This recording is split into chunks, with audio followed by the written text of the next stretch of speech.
morning, world. This is Steve Rao, the host of Pod and Roku TV's World Edition. I'm sorry, I was in a meeting that went over, so I'm actually doing this show live from a coffee shop in Cary, North Carolina. But I wanted today to welcome you all to World Edition, where we talk about global affairs, innovation, and an increasingly turbulent and divisive world. Today on the show, we are dedicating the first 30 minutes to Nigeria. There have recently been some significant disruptions in elections, and we are really honored today to talk about the state of Nigeria, the state of democracy, and the future of this great African nation, which has inspired many successful immigrants to come to North Carolina and succeed and thrive. One of those is my dear friend, Dr. Alphonse Ekile Ngwadam, who is a leader in the Nigerian community, but also very actively involved in the nation of Nigeria and their fight for democracy. I'm going to welcome Mark Lee, but Mark, if we can bring Dan Asakwe, Mark, if we can bring on the other guests that are here with us today. Yeah, we can definitely do that. It's Dan Asake, who I was talking to earlier, and I believe he's coming to us from Nigeria. We're still waiting for the other gentleman to come in as well. But Dr. Asake is here, and he can explain some of the things that are going on over there in Nigeria. I do know that they Hello, had can you hear me? powerful election and everything. So how are you doing, Hello. Mr. Asake? Dr. Asake, if you could for the audience, we're waiting for Dr. Ngwadam, but if you could for the audience, I wasn't able to do my research before this show. A little bit, all I know is that there's the Boko Haram, which is kind of this Islamic group that wants to run Nigeria, but there was recently an election where another candidate won. So for the audience, could you brief us on what has happened in Nigeria to date? I can't hear you clearly, but let me just make the point clear. There's a general disenchantment about the outcome of the election. People are not happy. A lot of people expected from the election, but the way the INEC handled the election has left a lot of people in doubt, and it placed a lot of credibility problems and questions on the outcome of the election. Okay, so the election was in October, and who won that election? Well, it's still being disputed, but from INEC announcement due to Senator Bola Ahmed Tinubu, of course, who is a consummate politician and a prominent member of the ruling party, APC. Mark, can you hear him? I Mark, understand, can. I understand that the other Okay. parties. Mark, I can't hear him clearly, so if you could repeat. Mark, I'm going to let you drive the interview since I can't hear that well. If you could ask him, so he just said what happened in the election. So I'm going to ask you the question, Dr. Asakwe, and then I want Mark to repeat the answers. Mark, you asked this question. What is the outcome of this election? Why should we be so concerned about democracy in Nigeria now? Well, I can't hear you clearly, but let me just say that people are not happy with the outcome of the election. The opposition parties, Labour Party, People Democratic Party, NPP, they are not happy with the election, and I think they want to challenge that election result in court. But I think the major issue came in the process of the election and announcement of results. INEC did not do what it's supposed to be. INEC promised that they were going to do the Rivers and IREF to upload on-time results, but INEC never did. And that's where the problem came. Because as a build up to the election, most of the youth never wanted to vote. They don't want to participate in the election. But because of the fact that INEC promised that their vote and our vote was going to count, that was why a lot of people registered and came out to vote on election day. People voted under rain, people voted under sun, people voted up to midnight, around 12 midnight. And at the end of the day, when the results were being collected and announced, INEC abandoned the responsibility of not giving on-time results as a promise. And that has created a lot of problems, disenchantment, disappointment, and people are angry, people are not happy. Fantastic. So is there a lot of protests going on in the streets? I do know that historically speaking, of course, here in the United States, we've had a Black Lives Matter movement and everything, but I understand that there were some similar type movements. So we used to have a show here on the network called The Mind Closet, where the gentleman was from Nigeria, and he was talking about the police force there in Nigeria and how even there was a conflict between, say, the youth and the police. So has that played into the elections at all? Because I know movement of police injustices in Nigeria, just like there's been in the United States as well. But I'm just wondering if you could talk about that and maybe how that impacted the election.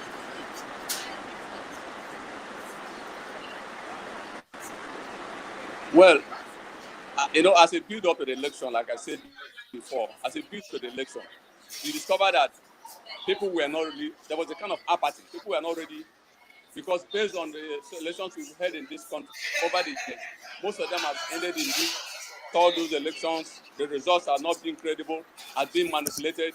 But in this one, like I said, to the build up, INEC sold it in such a way that our votes will count, our votes were going to count, and everything about the build up to the election, people believed in INEC.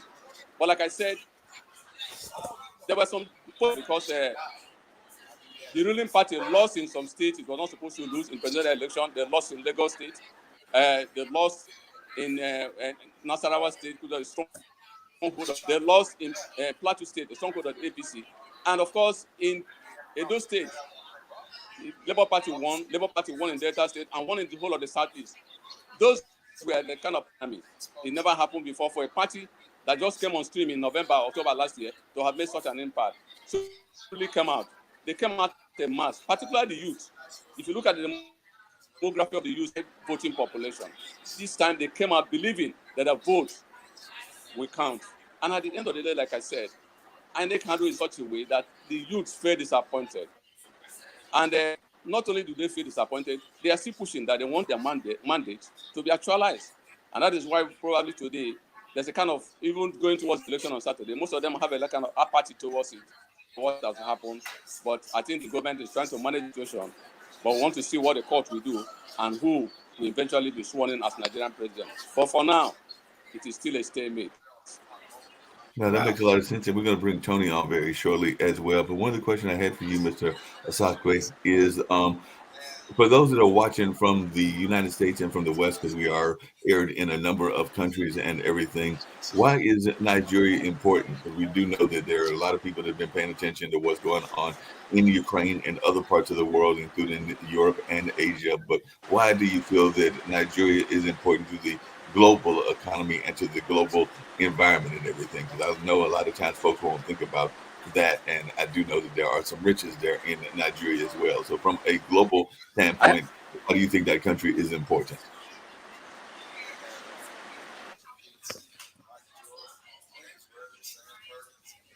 Dr. Dan? I don't know if Dr. Dan could hear me and everything, so I'm going to bring up Lee Newton Rhodes as well, because it looks like Dan might have frozen. I'm also going to see if Tony's available as well. So I'm going to see if Tony's available, but I'll bring up Lee as well. And there's Tony and everything. Tony, I don't know if you heard that last question I was asking Mr. Asakwe and everything, but a lot of times people are wondering about the importance of a country like Nigeria and everything. And hopefully Steve will be joining us as well. But if you could just share, if you can get off mute and share maybe a little bit about the importance of the country of Nigeria, I'm sure we would love to hear that from you.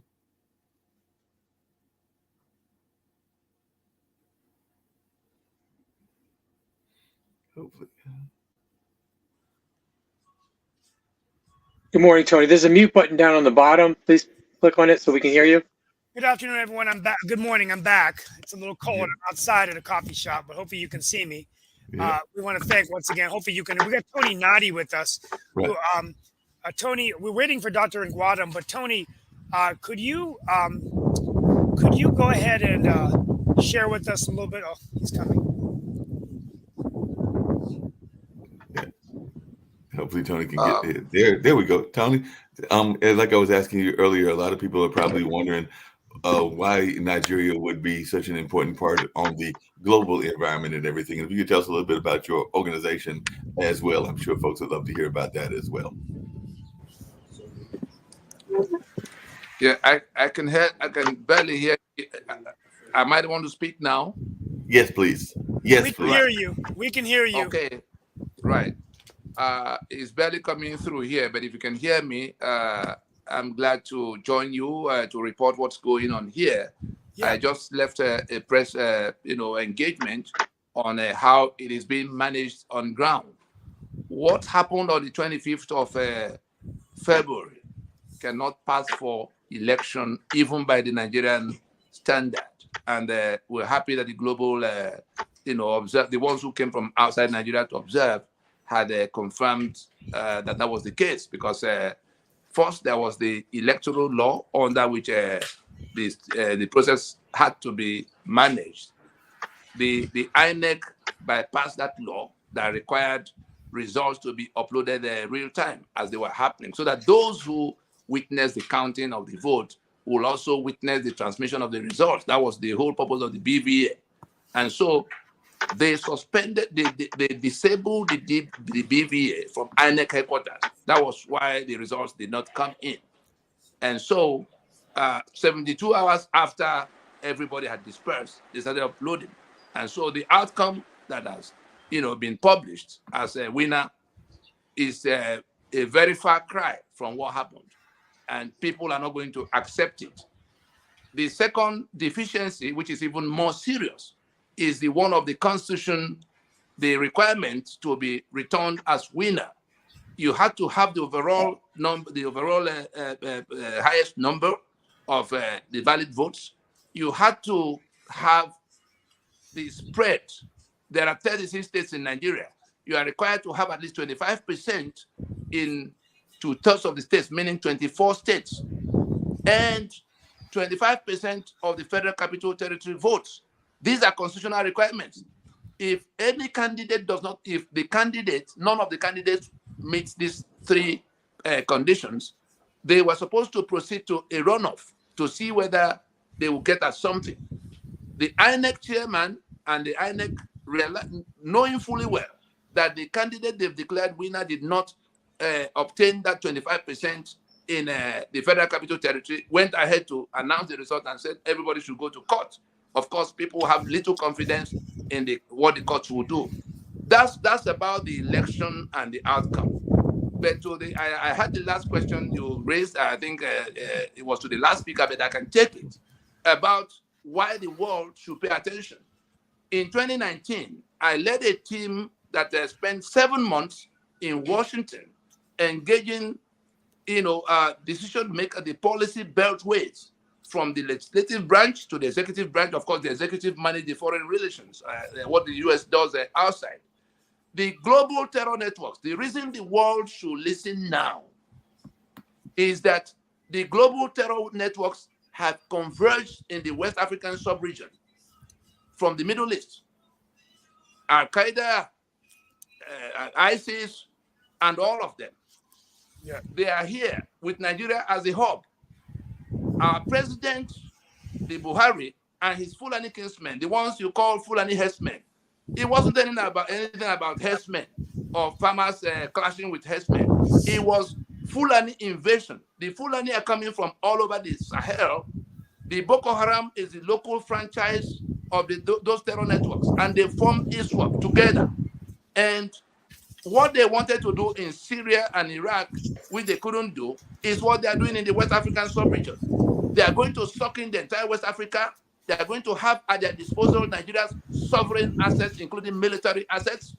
And if the rest of the world does not come in good time, like we try to urge the US to do, and I can report the US did very well in placing Nigeria on a watch list and putting Nigeria up as a country of particular concern because of the involvement of the leaders of Nigeria, particularly the president of Nigeria and his government, in the terror that was happening and spreading. And so if the rest of the world does not pay attention, the global terror networks have converged here, and they're going to become several times more powerful than they used to be. They've never had the kind of assets they have in their hands right now. And if and when they begin to unleash, I tell you, whatever anybody saw before about terror will become a child's play in what could happen. And so we went to Washington with a template, with something that could be the solution to the problem. And we placed our constitution, the Constitution of Nigeria, at the center of that solution. 3/4 of Nigeria, even more, but in the minimum 3/4, agreed that the constitution imposed on Nigeria by this Fulani, who have now come to take the territory for themselves to become operational base for the terror networks of the world. We hear the stories every day. It's human beings who are counting dead here.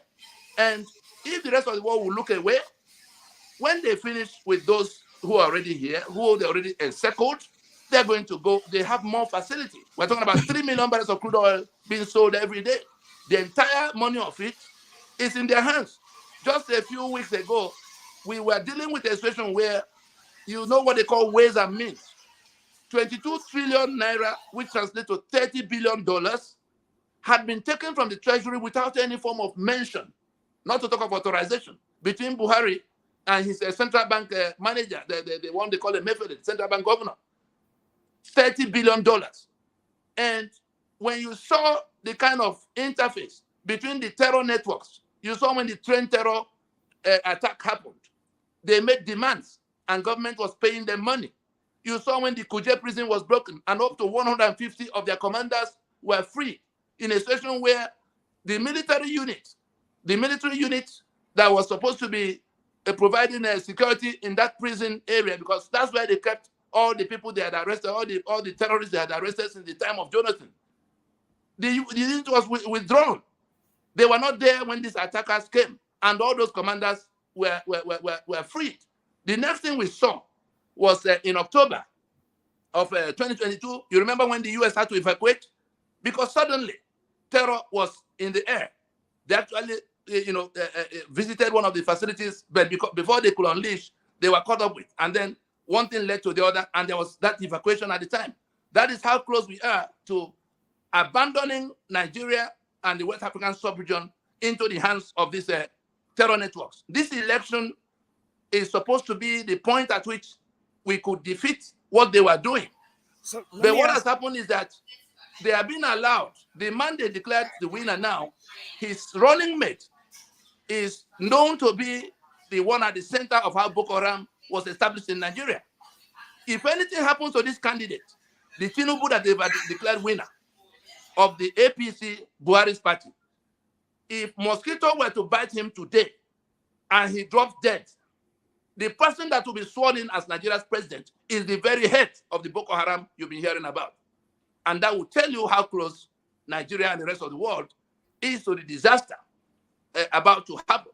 And so if we have a chance to stop them from getting that far, I think everybody should bring whatever they have. And there's enough of local initiative that could be supported if people will listen. But if they don't listen, of course, they're already killing us. We don't matter. But I tell you, the US will pay in blood. The rest of Europe will pay in blood when this monster assumes full control of Nigeria's sovereign assets. And what goes with it. Nigeria's international clout will be in their hands. We saw what happened with Iran. Yeah. As you could identify the Iranian before he gets to you. How are you going to identify the ones who come from here? Because there are blacks in the US.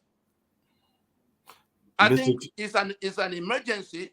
So it's not a question of whether it's PDP or APC that wins. It is that constitution that enables them do what they're doing that has to go down. Our proposition in NINAS, which we shared with the US, and we answered questions for 7 months between Washington and New York, because it came to where, you remember in 2019 when they sent the Agnes Calama, rapporteur mission to Nigeria. It was in further interrogation of our propositions about what could be done. That constitution is what we say must go down. What we need to do is what South Africa did in 1990 to halt the journey to any further elections, even this one that has already collapsed. I can report to you that no election has happened in Nigeria. If the global committee will listen to us, we'll stop now and go to transition so that we can get rid of this. Buhari has been there for 8 years. If he hasn't been able to take over the place up till now, he's not going to be able to do so except we allow him to get away with this brigandage we've seen that they call elections. I think that's the report for today.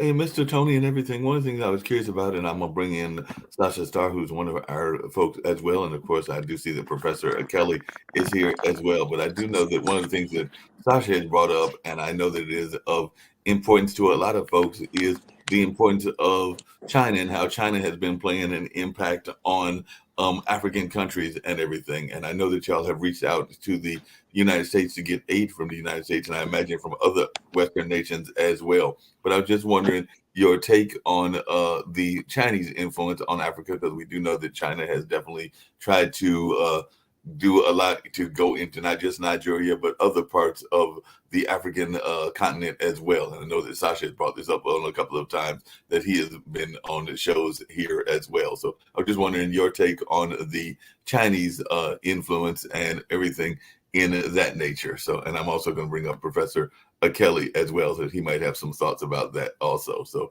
I'd love to hear either one of your thoughts about the Chinese influence on what's going on in Africa. Okay, thank you, Mark. China is taking very pragmatic and very strategic approach to African countries. Basically, it builds. Sorry, it builds influence there. It offers cultural centers, studies of Chinese languages, and they're taking very long-term approach. They're looking ahead of 15, states, meaning 24 states.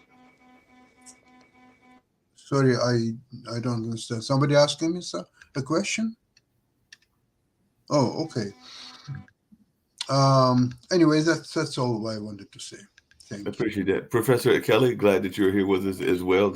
I know you're a friend of Steve's, but did you have any thoughts about what's going on in Nigeria and the influence of both the West and even like China and some of the other influential places as well that are playing their role in what's happening?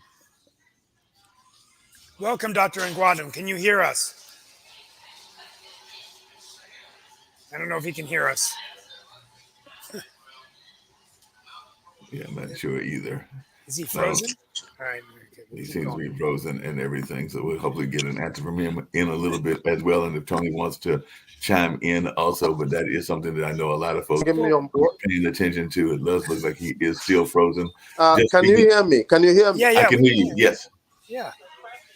Hello, hello, Akili. Can you hear me? Yes. Yeah. Can you hear us? We can hear you, Professor Kelly. Oh, he just disappeared. So. Yeah, I can hear that and clear. Mark, ask him if he can hear us. Can you hear us, Professor like Kelly? Tony is still talking. Yeah, I'm talking. No, I'm done speaking, Prof. I think we're having audio issues. Yeah, it sounds like there's some audio issues going on and everything, and we'll hopefully get those cleared up in a matter of minutes. Yeah, go ahead. I was going to bring up another part of Africa that is going on because definitely Tropical Cyclone Freddie has hammered Mozambique for the second time, and it definitely looks like along with that same storm, Malawi has declared a state of disaster as nearly 200 were killed, and they're saying that more than 100 have been killed in southern Africa as Storm Freddie is doing its damage in that part of the African continent and all in that space. And of course, we do know in other news that was taking place in the world, and of course, we do want to hear more about what's happening in Nigeria, that fentanyl was in the news as well, because apparently Mexican pharmacies are selling fentanyl-laced drugs in tourist areas. So that is one of the other things that is going on. And lawmakers are calling for a Mexico travel advisory over reported counterfeit drug sales. So that is something that we're seeing in that space to the south of our border as well. And like I said, while we're trying to get things straight with our fine folks from Nigeria and some of the conversations that they are having, I did have a question for Sasha, because there was an article in today's Washington Post that says that not Russia, but Ukraine is short of skilled troops and munitions as losses and pessimism are growing. And that was not something that I had been hearing reported lately, but that does sound like that is something that at least the Washington Post is saying. And I know that I've heard you talk about the impact of pessimism on the Russian forces, but I wasn't thinking that it was impacting those very valuable soldiers out of Ukraine. But is the Washington Post on to something? Because they are definitely saying that after the very bloody winter, that both Ukraine and Russia are looking for a decisive spring campaign one way or the other. But are you at all worried, Sasha, about a loss of skilled troops and munitions, the very valiant of Ukraine? Yes, I'm aware that there are certain types of ammunition which are lacking in Ukrainian army. The fact that they're losing skilled troops, it's evident because the country is for more than a year is fighting the Russian army. So obviously the more experienced troops are exposed to fierce attacks by Russians, especially lately in Bakhmut area. But that is not having any effect on the will of Ukrainians to defend their country and continue to fight. In fact, what I've learned just that yesterday, there was the meeting of Supreme Commander-in-Chief's staff, and decision on Bakhmut was made. The decision was to defend it at all cost. They have very, very skillful troops right there, and they're the best of the best, and they are inflicting incredible losses on Russian army, and they hold on to it because this will be a trampoline for the upcoming Ukrainian attack all over there. And interestingly enough, the latest information what I've got is that it's much easier actually to defeat Russians and take over the Crimea area than Donetsk and Lugansk area, the Donbass area. Why? Because the Donetsk and Lugansk, especially Donetsk region, they are heavily fortified. And it would take, unless you're using super strong artillery, HIMARS and missiles and so on, it would be very, very difficult to penetrate. However, Crimea, once it's cut from the supply through the attack on Zaporizhia region, it cannot be reinforced because obviously the Kerch bridge will be destroyed anytime when the attack of the Ukrainians will start, and the Crimea army, Russian army, will be completely cut off from any supplies, any reinforcement, and there will be only choice to die or to give up and just. Can we hear Dr. Nguadam? Dr. Nguadam, can you hear us? I guess his audio is not working. Yeah, the audio is not working. Can I get Sasha a question? Yes, can you hear me? Yeah, we can hear you. We can hear you. Can you hear us? Can you? We hear you, Doctor. Can you hear me? Yes. Yes, I can hear you. Okay, good. Let's go to Dr. Okay. Nguadam. Well, Please. thank you for the show. My purpose and reason for coming into this show. Please go ahead. Can you hear me? Yes, we hear you. Okay. Well, see, actually, the election in Nigeria, the reason I wanted to attend this particular show today is the U.S., Great Britain's reaction to the result of the election that they know that is 100% flawed. And for U.S. government to send a congratulatory message to the so pronounced winner of the election when they know that the so-called winner did not really win the election.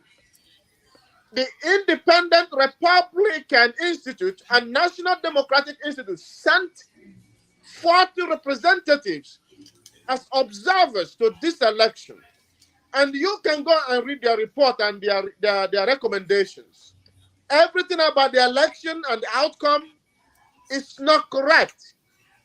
And if you go further, Mark Page, if you go to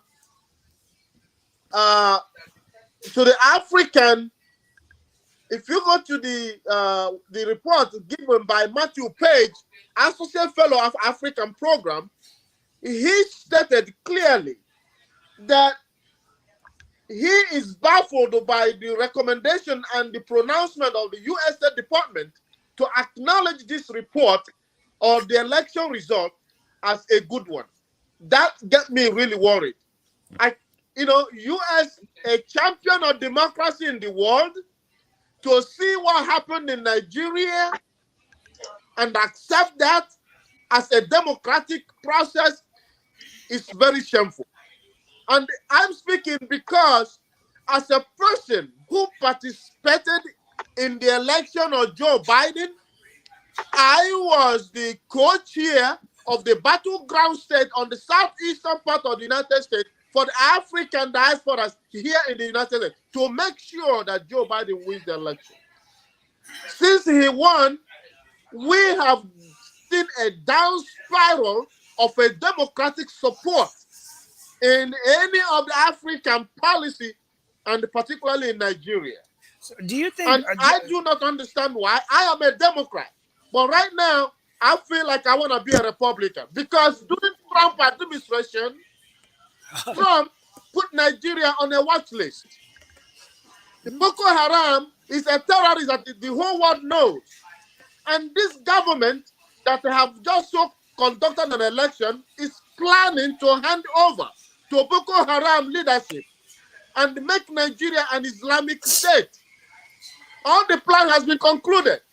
I do not understand the U.S. policy anymore.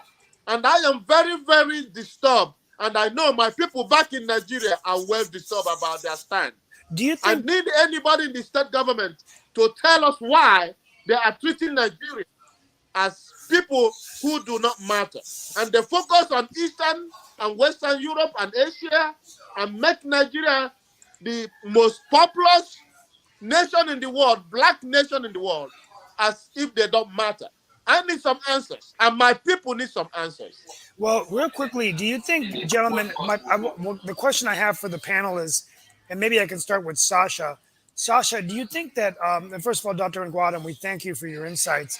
Do you think that so much of the focus is on Ukraine that we're not focusing on other democracies as well? Because we've talked about that South America, Nigeria, authoritarianism. Is this? I mean, how do we work to convey to the administration that this is happening in Nigeria? Sasha, what are your thoughts on that?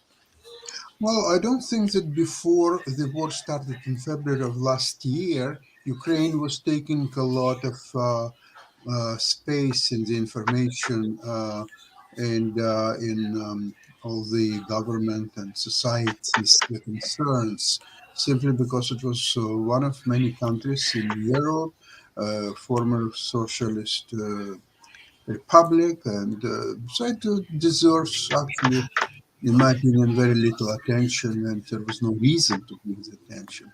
However, once Russians started this horrible war, and on both sides, by the time that we talk now, well over 250,000 people perished. 250,000, it's a very large number in 1 year, 250,000 people. And it's a fierce fighting which has no end to it. I don't see any peaceful negotiations anytime soon.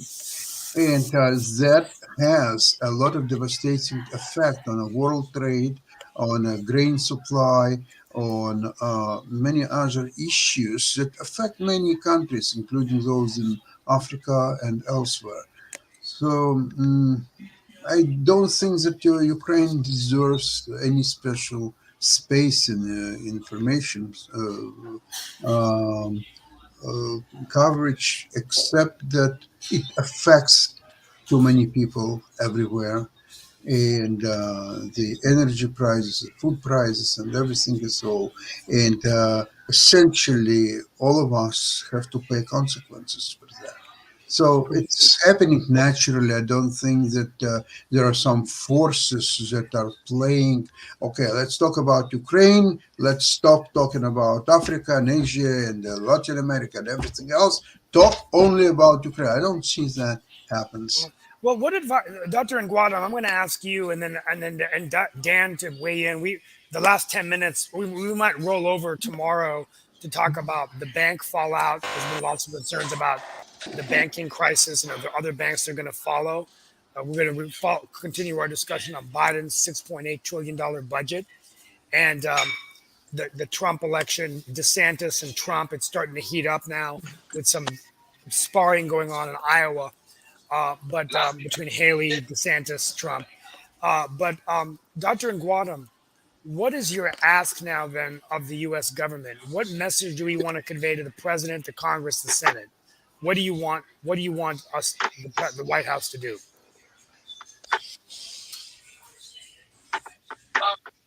What I am expecting the U.S. government to do, one, they sent an observer. They should listen to those observers, that is made up of the bipartisan, both Republican and Democrat together.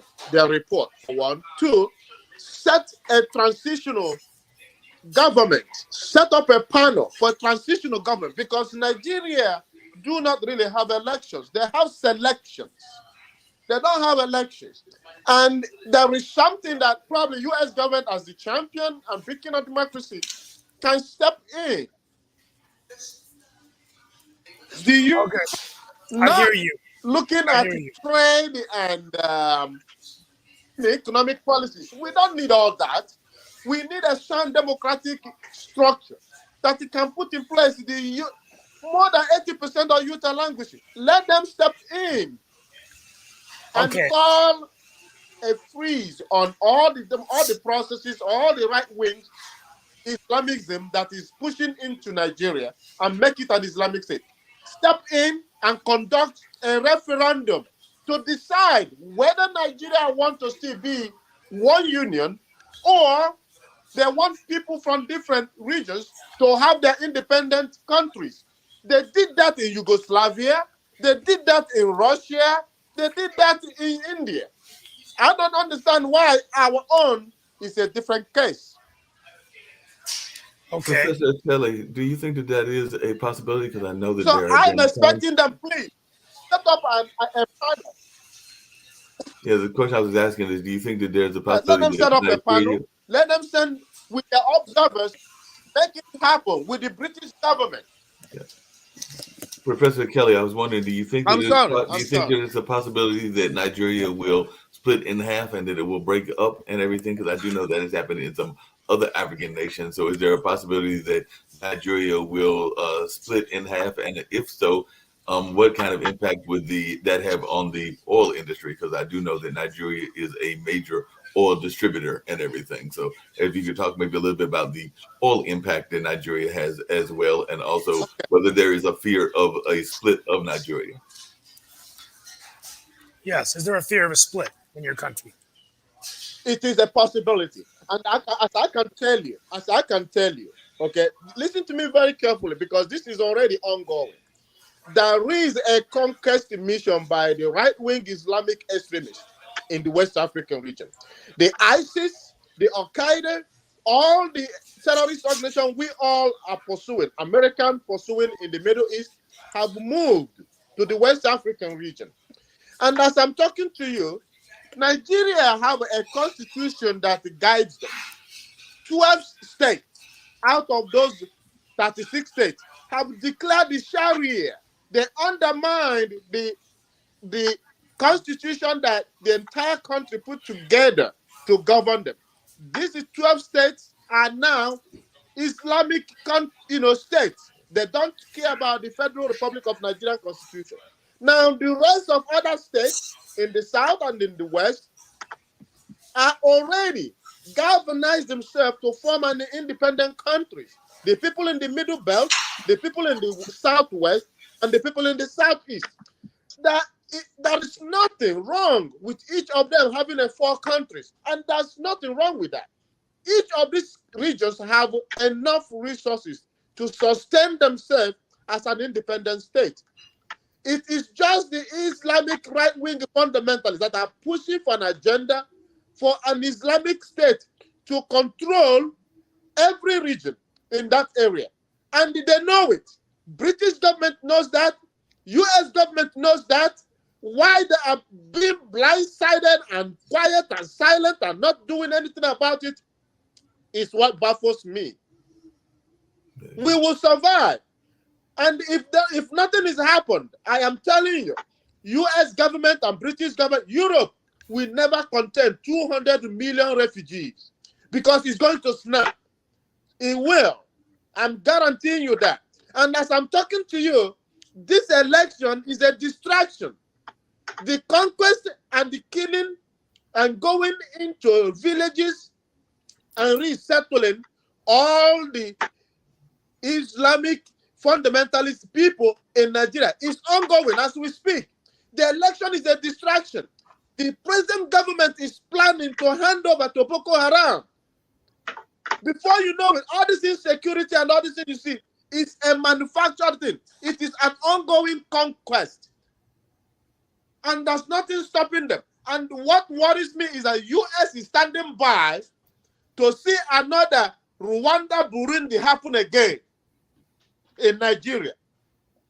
Well, That is my worries. Because I have families back there. I have families. Every Nigeria, we have over 1 million Nigerians in US. They all have families. Why is US government playing an ostrich in this whole thing? That baffles me.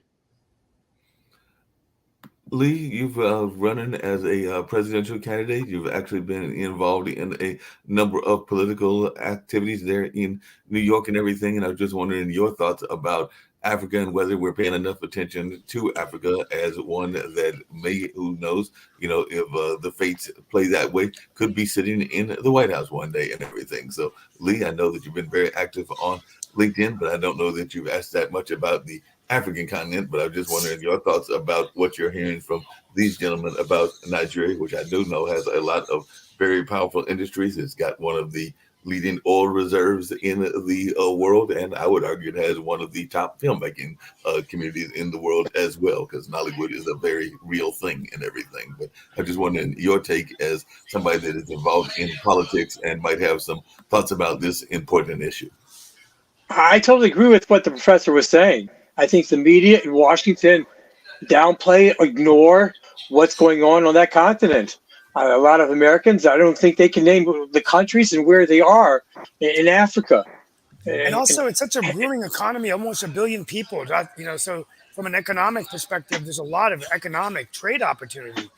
And I find it very 100%. interesting. Now, there was a recent summit about Africa that the vice president and president hosted in Akile, where they talked about the Artemis Accords, and I can't remember what it was, space exploration with Africa. But then we never heard anything. So I agree with Lee. Perhaps one solution as a public official, I'm going to work on maybe bringing in Deborah Ross from a U.S. Congress for a town hall meeting with Nigerian community next month.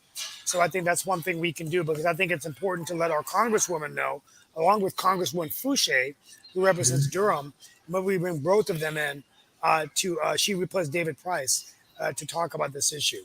I think Steve, I think Professor Kelly, one of the other things that I've been hearing about lately, and I'd love to hear your thoughts about this, is there has been a push. I know some folks that are even associated with this network that have been involved with that, about alliances, because you talked about the various Nigerians that are here in the United States, and there's also a very thriving entrepreneurial community in the African American community as well. And there has been some conversations about alliances because of shared skin color and maybe shared ethnicity. So what is some of your thoughts around some of that going on? Because we do know that happens in India. It happens with India and Indian Americans. It happens in some other groups as well. But I was just wondering, do you think that there needs to be a stronger alliance between those of African American descent and those that are from the various African continents, even though a lot of us don't know which continent we're from originally?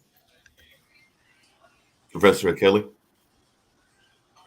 That's correct. Let me give a synopsis of the composition of Nigeria as a nation. In 1804, a group of Islamic fundamentalists invaded Nigeria and had a jihadist named Othman Danfodio. And he brought in a very tiny militia of Fulanese into the country. And when they conquered the original inhabitants of the northerners, called the Hausas, they enslaved them.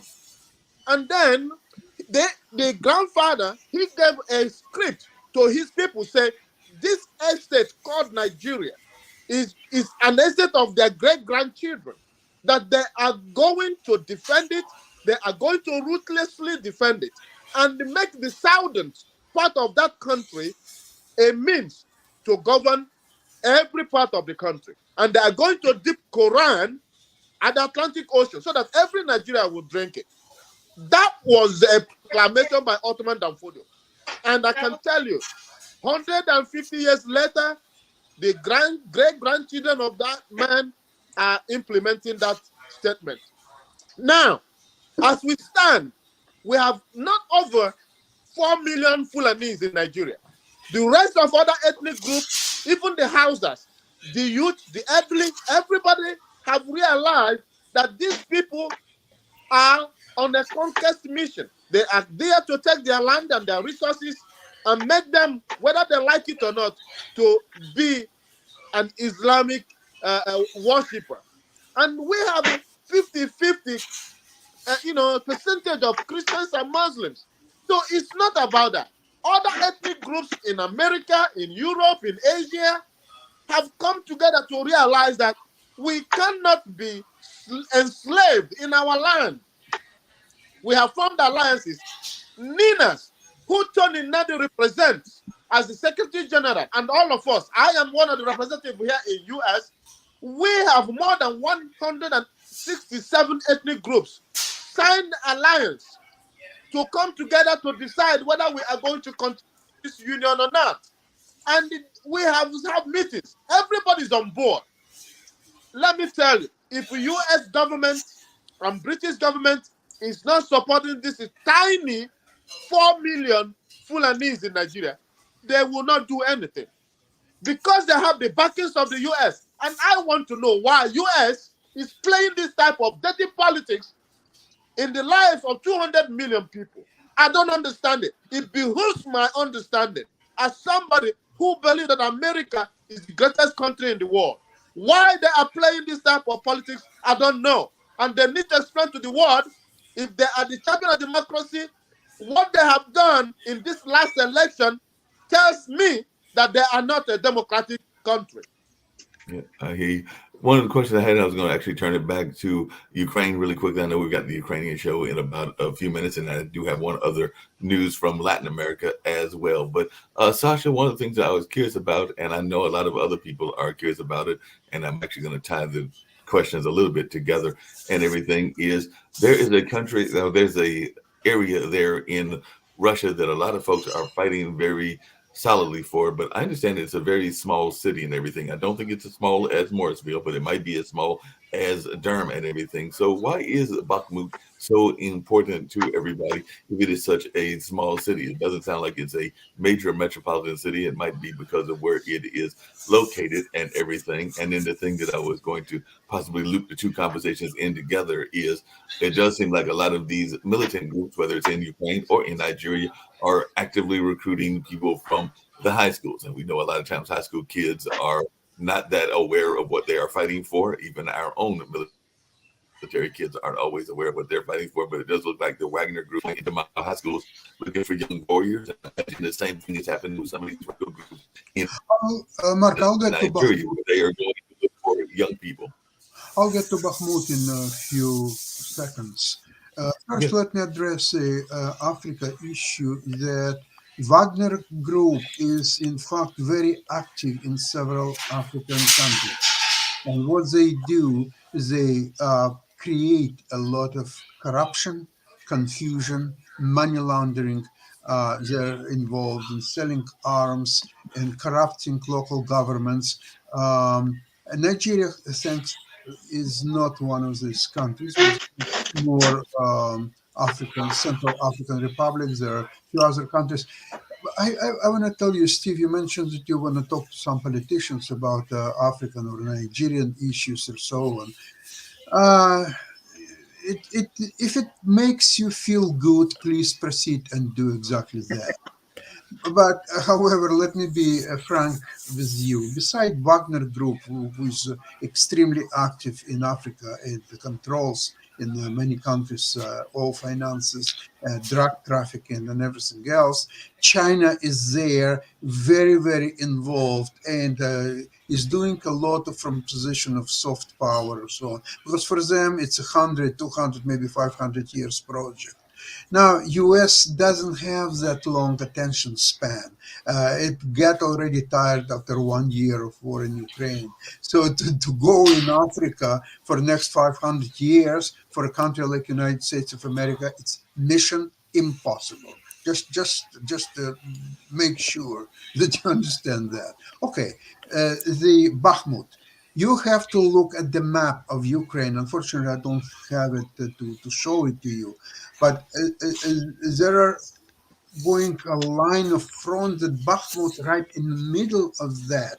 And unless Russians can take it over and completely control it, they cannot move forward, because what's happening is that once, let's see, a normal strategy would have been forget about the Bakhmut, okay, let the Ukrainians hold it, but go in by sides or both from the right and the left side, and then continue the attack. But it's impossible because Bakhmut is being reinforced, and then those sides which went to attack bypassing Bakhmut, they will be encircled and killed, all of them. There will be very few prisoners.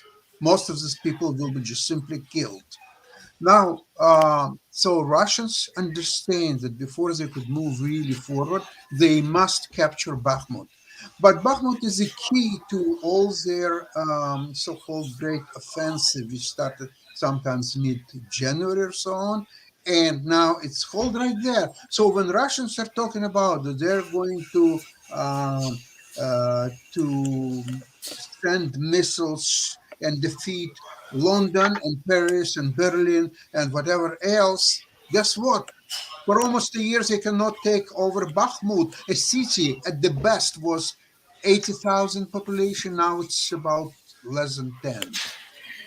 Most of these people disappeared. Most of the people were killed. Most of the people left the city and just moved elsewhere. So that's a story of Bakhmut. A lot of people are being killed as we speak. And unfortunately, that's the reality of this war. It reminds me something of a Stalingrad battle during the Second World War, where the fight is for each house, each door, everywhere. So, Sasha, you mentioned China really quickly, and apparently the White House is encouraging President Xi to reach out to President Zelensky, but there's no confirmation of that meeting. But apparently Xi is looking to speak with Zelensky for the first time since the Ukrainian war broke out and everything. So is this a good thing or is this a bad thing? And do we like the fact that the White House is encouraging these two folks to have that conversation? well, listen, everyone is trying to create a situation for peaceful negotiations. This is what responsible politics are trying to do. Now, at this moment, the both sides, Ukrainians and Russians, are so far apart in their expectations, in their demands, and what each side think is acceptable, the solution for this war, that it's impossible to believe that Chairman or Emperor Xi would make a huge impact on that. I just don't understand what he's going to offer to Zelensky, something that has not been offered to him yet. What is he going to tell him? To concede to Russia 20% of its territories is not non-starter. What else is going to tell him? Yes, we're coming. Yep, absolutely. Yeah, We're coming into the tail end of the show, but we want to thank Dr. I know we're coming to the tail end and everything. Before we get to the tail end, I know you wanted the professor to give some closing remarks. I was just going to mention two other news stories that I kind of alluded to, but I didn't get to and everything. But apparently, a ghost with $87.7 million worth of cocaine and two bodies aboard was seized off the coast of Colombia. So a lot of people are definitely excited about Colombia as a tourist attraction, but there's also drug trafficking that goes there as well. And it was the Colombian Navy that seized that particular drug sub and everything. So that was a big capture for the Colombian Navy and everything in that space. And a government that you are very familiar with, the Indian government, has declared its opposition to same-sex marriage in their Supreme Court case. So they have a Supreme Court as well, and apparently their Supreme Court is going against the whole same-sex marriage kind of thing in that space. So that might be something we want to bring folks on from that community to see what they think about what is happening It is a in little that bit. way. It's a little bit more of a conservative regime in India. Well, we're going to close out. Before I leave, Please. before the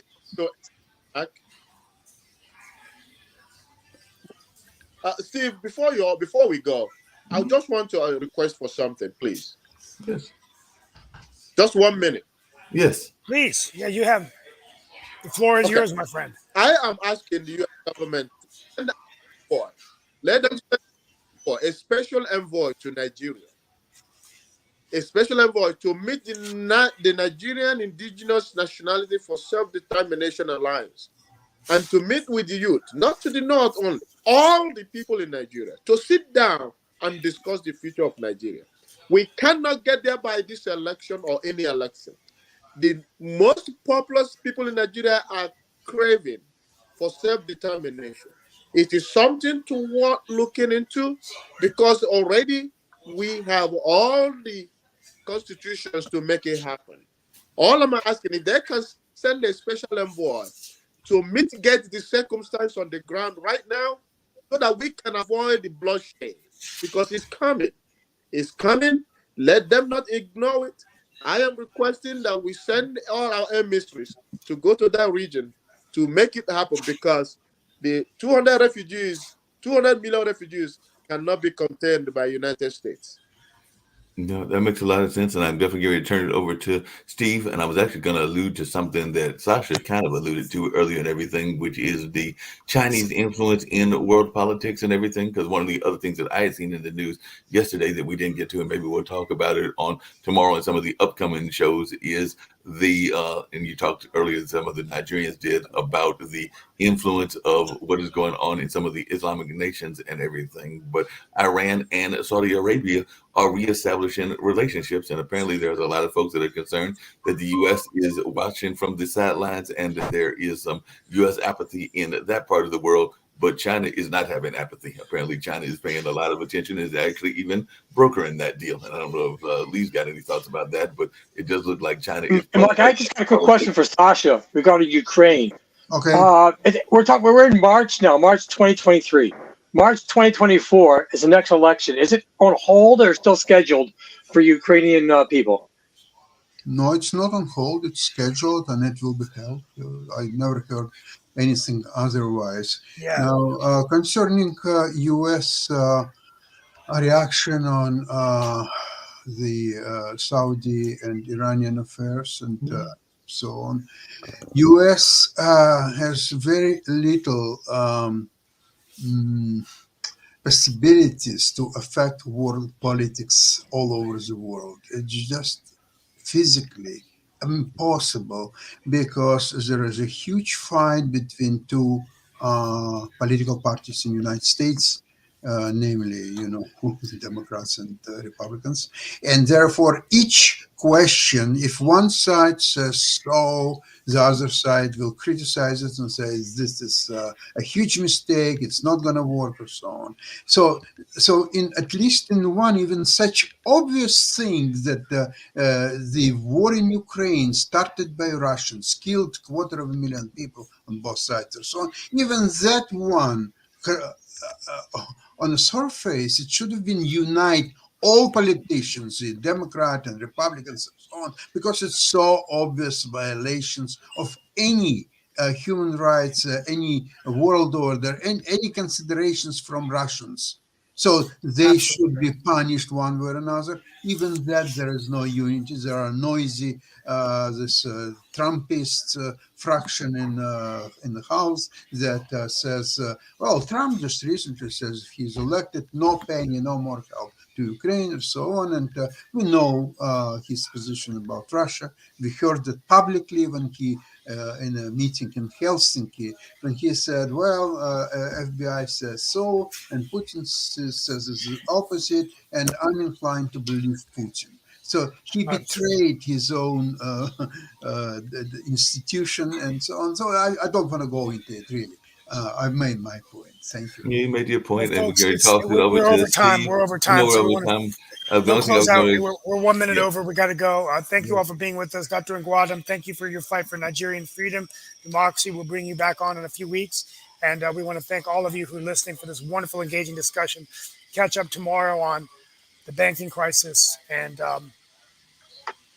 politics in Iowa for the Republican nomination for Hey, president. Steve, I know Thank you we're all so ending, much. but I do have one quick question for you. Are you going to be rushing off to China and everything? Because apparently China is reopening its borders and they're resuming all visas to tourists. So I just want to know whether you're going to be heading over to No. China anytime soon. No, I got invited to speak with the mayor of Morrisville, and I'm not going. I decided I don't think it's safe to travel to China. Thank you.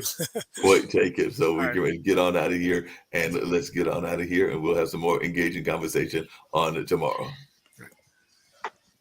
Yeah. Thank you, gentlemen, for all of us here. I look forward to